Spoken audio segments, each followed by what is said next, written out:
Hi, my name is Tyler, and I just wanted to speak to you a little bit about not my near-death experience, but the moments in the years after my near-death experience where I had gone on this spiritual seeking journey, I guess you could say. I felt that I had made such a profound connection to this higher aspect of me, the one who was connected to everything, the one that was knew who I was, and I really wanted to make that connection again while here in my physical body. So after my near-death experience, I had I guess you could say it was like a journey, a seeking of, reading a lot of spiritual books, some of even the ancient text from India, and even the Bible. There were many things that I was looking for the right words or the right messages that would help connect me again. I had listened to many spiritual teachers. I even had a spiritual teacher at the time who had helped me work through some of these inner, I guess you could say, the parts of me that were a little bit dark or fragmented, and to help me bring back to balance these parts of me. And the thing about seeking, I guess you could say, there is a joy in the discovery of hearing the right words or making a connection with somebody that what feels right to us, what might be the right answers to us, whether that be any path. It could be non-duality, it could be Christianity, Judaism, Buddhism, whatever that is for us. Those are religions, but there are other spiritual paths as well that point directly to this greater consciousness or God source, if you will.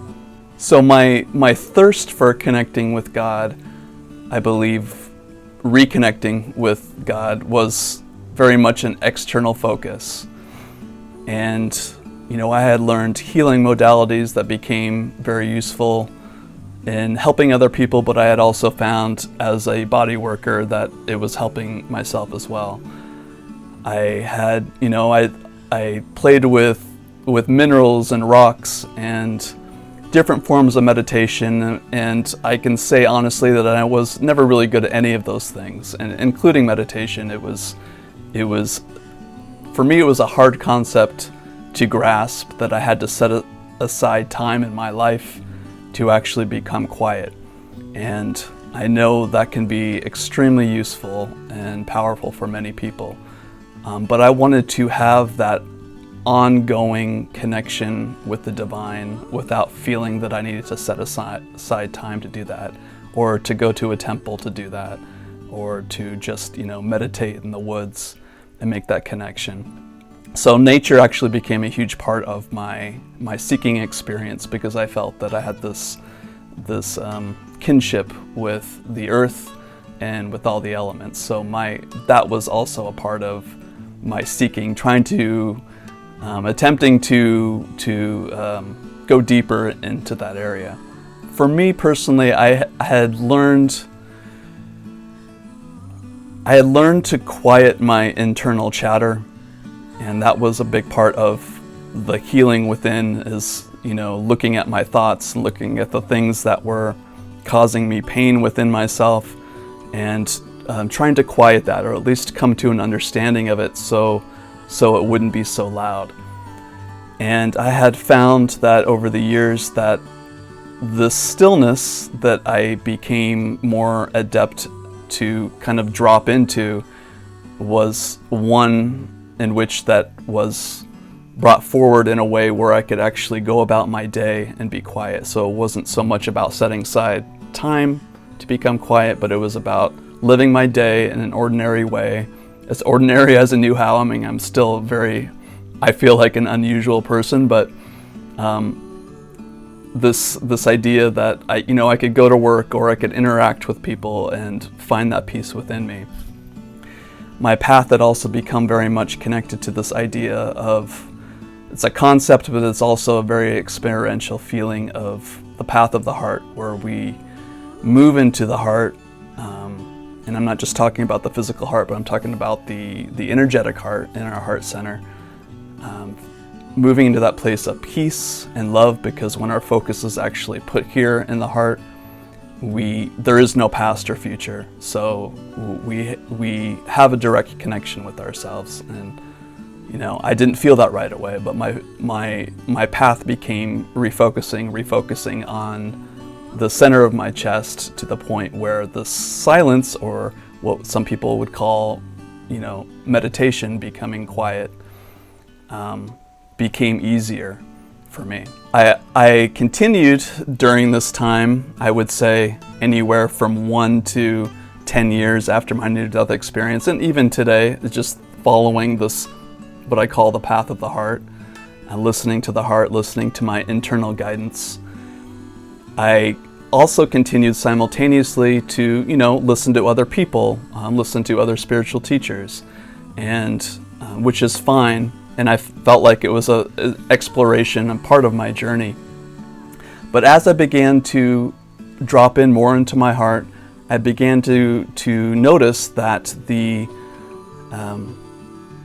knowing what was right for me became stronger. So more and more I heard from these other people, the less I would believe them. Not that they were giving false information, though maybe there are some spiritual teachers out there that are, or have their own agenda or whatever, but it was more so that it didn't quite resonate with me. And I believe that's because my journey became very much internal, and I wanted to continue to listen to this part of me that already knew everything, that knew what was right for me.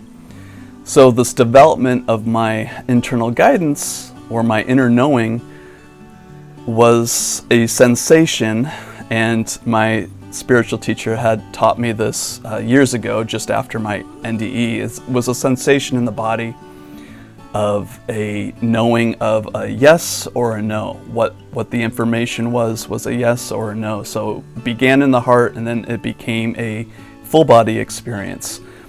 So when I would see somebody or hear somebody that was speaking, I guess you could say, in the metaphysical realm, I would take that information into my body, and much of it was true and much of it was not true. And I believe this was happening because it was this energy was pointing me back to me, constantly pointing me back to me, whatever you define as me. I'm not talking about the me as in a psychological sense, or the mental construct of, I'm a son, and these are the jobs that I do. I'm talking about this me that's ever present, that's always here, that's always connected to the divine. So as that was building, I guess you could say building, it was always there. As this was building, I began to not believe people so much.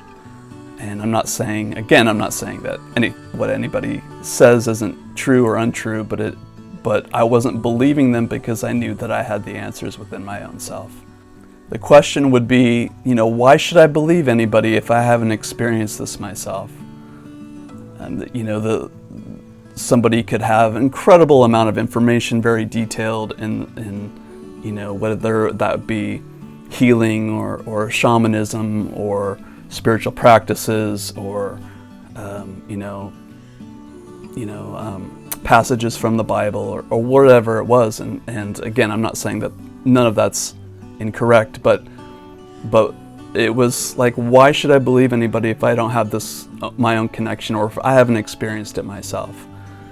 And I guess that's kind of why it's been hard in a sense. I've had this duality, making this YouTube channel and telling people, or talking to you about certain things that have worked for me, because I don't know if it's going to work for you, and I don't know if anything what I'm saying is it's all my words. It's almost like I'm listening to myself when I'm talking to you, but I hope that it helps you. If it doesn't, that's fine too. But I think there's this real humbleness and and authenticity that comes when we begin to listen to ourselves. And what I mean by that is, I'm not talking about the mind chatter that happens. It's more the somewhat some people would call like the still small voice, or the voice within the heart. And that became my path, and wanting to find a way where I got all the information for myself. So I wasn't seeking answers from external authorities. There's so many of us out there, and I've been guilty of this too. Again, not that it's wrong.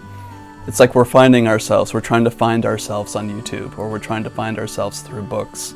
And I honor that, because I know that that is a part of the spiritual seeking process. But I do invite people to explore this idea that we can get all the information from within ourselves, and we can discern information coming from the outside, whether that be any kind of authority. And I'm mostly talking about like spiritual authority, people that, that are really out there, that are writing best-selling books, or they're speaking in front of thousands of people, and which is fine. But what is it really that we're looking for?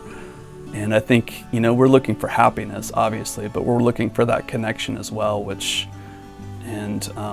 looking for love. We're looking for love in all the wrong places. No, that's that love that is so undescribable, that so many people have experienced, and so many people are looking for again, or looking for to have in their lives again. It is here, and it is within ourselves. You could say that it's God's love, or the divine love, and it's always within our heart. And I'll keep going back to this idea of finding the answers within ourselves. We can do wonderful things like go on spiritual retreats, and there are many wonderful people out there that do point you back to yourselves and finding those answers within. So for those who are seeking still, and those, I guess we're always seeking here in a sense to rekindle this unconditional love, or this divine love that's within us. And I think that's a beautiful, beautiful thing. So I encourage you to, and I don't have any one technique to how do you listen to yourself, or how do you follow the path to the heart? For me, it's been a continuous refocusing of my attention.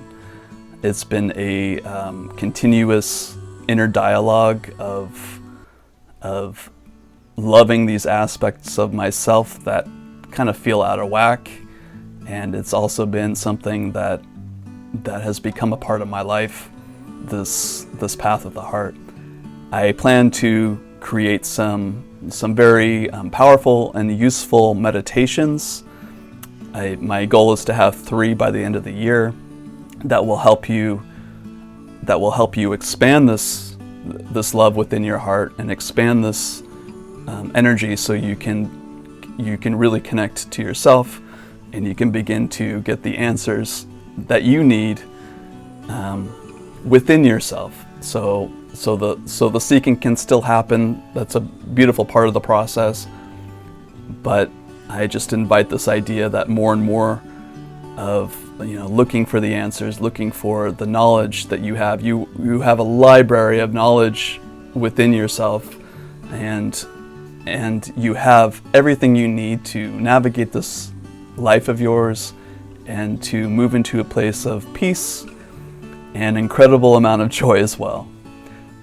Thank you for being here with me today and listening. And I hope I hope you take this information basically and see if it resonates with you. And so I'll stop there. Have a wonderful day. Thank you. Bye.